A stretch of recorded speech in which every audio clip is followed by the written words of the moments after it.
कार्रवाई करने के नाम पर आरोपियों की और अन्य लोगों को भी एफआईआर के बाद नाम जोड़ेंगे इनके नाम पर। यहाँ तक कि सास की गाड़ी में डीजल डलवाने के नाम पर चंदे के तरीके से पैसा वसूला जाता है।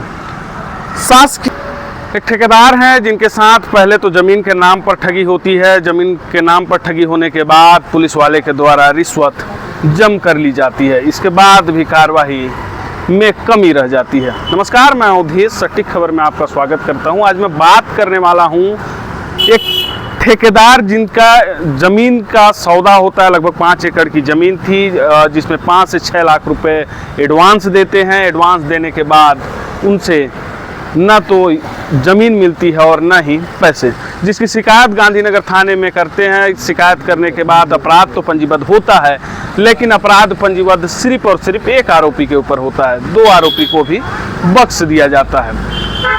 कार्रवाई करने के नाम पर आरोपियों की और अन्य लोगों को भी एफआईआर के बाद नाम जोड़ेंगे इनके नाम पर। यहाँ तक कि सास की गाड़ी में डीजल डलवाने के नाम पर चंदे के तरीके से पैसा वसूला जाता है। शासकीय गाड़ी तो अलग चीज़ है। प्राइवेट गाड़ी की बुकिंग करके गिरफ्तारी करने जाना है, इस तरीके से बोलकर पैसा वसूला जाता है। कभी 20,000 तो कभी 2,000 रुपये फ़ोन पे के अपने निजी खाते में लिया जाता है। एएसआई का नाम है वीरेंद्र कुजूर, जिनके द्वारा अपने निजी खाते में भी पैसा लिया गया। इसकी शिकायत ये कई जगह कर चुके हैं। अंबिकापुर नगर पुलिस अधीक्षक के पास, सरगुजा पुलिस अधीक्षक के पास, यहाँ तक कि आईजी, डीजीपी तमाम जगह पर शिकायत कर ली है, लेकिन आज प्रयत्न तक न ही एएसआई के ऊपर कार्रवाई हुई और न ही 2 आरोपी जो शेष बचे थे उनका नाम जोड़ा गया। लेकिन अच्छी बात यह है कि सरगुजा के वरिष्ठ पुलिस अधीक्षक राजेश अग्रवाल जी ने कहा है कि कड़ी कार्रवाई की जाएगी और बहुत जल्द ही कार्रवाई की जाएगी। हमारे साथ वही ठेकेदार हैं जो दर की ठोकरें खा रहे हैं न्याय के लिए। कहीं इनको अभी तक न्याय नहीं मिल पाया। हर जगह आवेदन, निवेदन, रिश्वत, कहीं से तो कुछ हो जाए, लेकिन हो कुछ नहीं पा रहा है। एक तो इनके साथ ठगी हुई पैसा भी अभी तक नहीं मिल पाई है, और दूसरा चीज़ एक एएसआई खुद पैसा लेकर नाम भी नहीं जोड़ रहा है। क्या नाम है भैया, क्या घटना हुआ था और क्या है पूरा मसला, ये थोड़ा सा बताइएगा। मेरा नाम राजू शाह है, मैं बौरीपार अंबिकापुर रहता हूँ। एक विकास गुप्ता है, उसका पापा कौशल गुप्ता और उसका छोटा भाई विवेक गुप्ता। ये लोग अपने 5 एकड़ ज़मीन को बेचने के लिए मेरे पास आते हैं, ज़मीन दिखाते हैं। मेरे को ज़मीन पसंद आ जाता है, फिर मेरे से उन लोग उसी समय 1 लाख रुपया कैश ले लेते हैं। तीनों बाप बेटा मिल के, कौशल गुप्ता, विकास गुप्ता और विवेक गुप्ता। उसके बाद 5 लाख रुपये अपने खाता में ले लेते हैं। अब मैं इन लोगों को पैसा देने के बाद रजिस्ट्री वाले दिन पे इन लोगों को बुलाता हूँ कि आइए रजिस्ट्री करिए, बाकी का पैसा अपना ले लीजिए। तो ये लोग उससे पहले ही अपना फ़ोन वोन बंद करके यहाँ से भाग जाए रहते हैं। ये लोग जमनीपाली कोरबा के रहने वाले हैं। उसके बाद फिर मैं, जब मेरे को पता लगा मन में कि और 2-4 लोगों से बात किया तो लगा कि अब मेरे साथ ठगी हो गया है, तो मैं गांधीनगर थाना गया। वहाँ मैं रिटर्न में तीनों के नाम से नामजद आवेदन दिया। तो पुलिस इसमें टाल मटोल करती रही, मैं थाने के चक्कर काटता रहा। उसके बाद जैसे तैसे एफआईआर हुआ। एफआईआर भी हुआ तो विकास गुप्ता के नाम पे हुआ।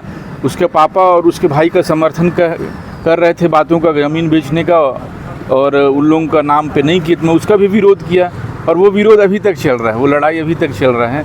इसी बीच जांच अधिकारी वीरेंद्र कुजूर आए, वो बोले कि मतलब कार्रवाई कराना है, अपराधी को पकड़वाना है। तो मैं बोला हाँ भैया, क्यों नहीं कराना, इसीलिए तो मैं दौड़ रहा हूँ। तो बोले ठीक है, 20,000 रुपये दो, गाड़ी में डीजल डलाना है, गाड़ी बुक करके जाना है इनोवा, और अपराधी को पकड़ के लाता हूँ। तो मैं हाँ बोल दिया, मरता क्या नहीं करता, दे दिया 20,000। फिर उसके बाद वो गए उसको पकड़ने। फिर वहाँ कोरबा से कॉल करके मेरे को फ़ोन करके बोलते हैं पैसा कम पड़ गया और पैसा डालिए। तो डिमांड तो बड़ा था, मगर मैं जैसे तैसे करके उनको घुमा के 2,000 रुपया उनके फ़ोन पे मैं डाल दिया। उनके फ़ोन करने पे कॉल डिटेल आप निकालेंगे ना मेरा और उनका, तो निकल जाएगा डेट और टाइम। 21/12/2026, हाँ 24, 21/12 महीना 2024 की बात है। 8:52 पे पैसा डाला हूँ। लगभग 5-10 मिनट पहले उनका कॉल आया था। उनका पक्ष लेने के लिए जब उनसे बात किया गया कि आखिर आपके खाते में क्यों डाला गया है 2000 रुपये, उनका कहना है कि वो तो पुराने परिचित हैं, हमारे मित्र हैं, इसलिए डाल दिए होंगे, हो सकता है, और कुछ इस टाइप से। भैया कहते हैं ना, चोर की दाढ़ी में तिनका रहता है। अगर 2-2 हज़ार रुपये कोई परिचितों को बांटते चलेगा। परिचित थे क्या, ऐसा है क्या? नहीं, वो जांच अधिकारी थे तब से पहचान है। उससे पहले से परिचित? हाँ, और उससे पहले उतना नहीं है। कभी मिले उले भी होंगे तो उतना मैं नहीं जानता हूँ। वैसे भी मैं अपने काम पे ध्यान रखता हूँ, पुलिस वुलिस से दूर रहता हूँ मैं। 2-2 हज़ार रुपये कोई किसी के वो ऐसे नहीं दे देता है भैया। इसके बाद आप शिकायत कहाँ किए हैं अभी तक? कॉल, ये जो उनका तथ्य है ना, वो तो ये भी कह सकते हैं कि 2000 कैश दिया तो मेरे को 2000 फ़ोन पे में दे दिया, हेल्प किया, तो मैं क्यों हेल्प करूँगा भाई किसी का? वो मेरे मामले में जांच अधिकारी है, तो उनका कॉल आया था मेरे को। कॉल डिटेल से पता चल जाएगा कि हम दोनों एक जगह थे, कि दूर में थे, वो कहाँ थे, मैं कहाँ था, और उसी दिन अपराधी को पकड़ने गए थे कि नहीं, और वो लोग पकड़ के भी लाए थे। उसके बाद भी चंदा टाइप का। कहाँ अभी तक आप शिकायत किए? इसका शिकायत में एसपी साहब सरगुजा, आईजी साहब अंबिकापुर, डीजीपी साहब रायपुर, होम मिनिस्टर रायपुर और मुख्यमंत्री साहब रायपुर से किया हूँ। अभी तक कोई कार्रवाई हुई है कि नहीं हुई? 24/2/2026 को इसका मैं शिकायत किया था, अभी तक कोई कार्रवाई नहीं हुआ है। और सीएसपी ऑफिस 2-3 बार मैं गया तो फाइल ही नहीं मिल रहा है कह रहे थे। तो फिर मैं पता किया कौन सीएसपी है, तो वहाँ के सीएसपी हैं राहुल बंसल। सरगुजा पुलिस अधीक्षक महोदय का कहना है कि बहुत जल्द और बहुत कड़ी कार्रवाई की जाएगी। क्या कहना चाहते हैं उनको? मैं आपके माध्यम से उनको थैंक यू बोलना चाहूँगा कि अगर आश्वासन दिए हैं तो वो पहले अधिकारी हैं जो मेरे को आश्वासन दिए हैं, और कार्रवाई तथ्यों पे हो, सबूतों पे हो। पुलिस किसी पे एहसान नहीं करती, वो मतलब पैसा करके लिए हो, जांच करें, और सस्पेंड ही क्यों, पैसा प्रूफ होगा। वो मेरे को कॉल करके पैसा मंगाए हैं तब मैं पैसा डाला हूँ।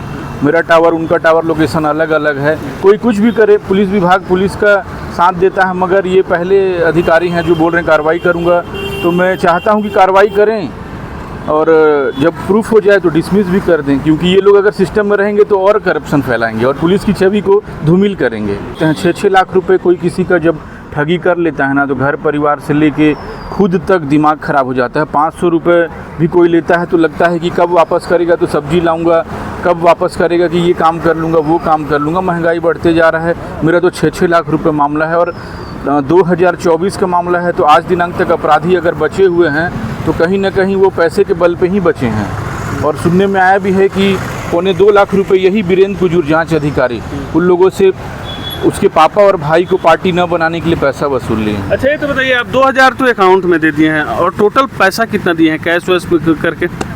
भैया ये लोग चंदा टाइप का पैसा लेते हैं, मगर लगभग 90-95 हज़ार रुपये लिए हैं लोग आपसे, चंदा टाइप का कार्रवाई करने के नाम पर। मैं कंप्लेन पे तब उतरा जब ये लोग अंतिम चालान पेश करने के लिए मेरे को 2 दिन का शॉर्ट नोटिस दिए।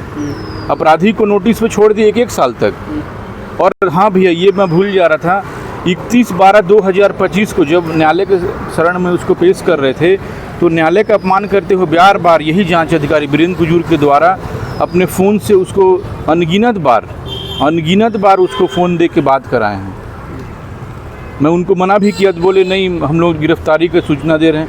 मैं बोला ये तो आप थाना में ही दे दिए होंगे, यहाँ देने का क्या दरकार है, यहाँ आप न्यायालय का अपमान कर रहे हैं। शुभ हो के मैं उनका फ़ोटो और वीडियो भी बनाया हूँ। ये भी वो अपने कर्तव्य के प्रति लापरवाही बरते हैं, इसमें भी एक्शन होना चाहिए। तो ये ठेकेदार साहब हैं, नाम है राजू शाह, काफ़ी परेशान हैं, हर जगह शिकायत करके थक चुके हैं, और अभी मेरे पास मिले हैं। हालांकि इस मामले में पुलिस अधीक्षक सरगुजा से भी बात हुई है, उन्होंने भी कहा कार्रवाई का आश्वासन दिया है। बहरहाल देखने वाली विषय होगी कि एएसआई वीरेंद्र कुजूर पर कब तक कार्रवाई होती है। प्रथम दृष्टया तो यह जो रिश्वत अपने निजी खाते में लिया है फ़ोन पे के माध्यम से, पहले तो प्रथम दृष्टया इसके ऊपर कार्रवाई होना चाहिए। इसके बाद इनकी जो मसले हैं उन सारी चीज़ों के ऊपर भी सरगुजा पुलिस को ध्यान देना चाहिए। सटीक खबर से मैं उदय जायसवाल, जय।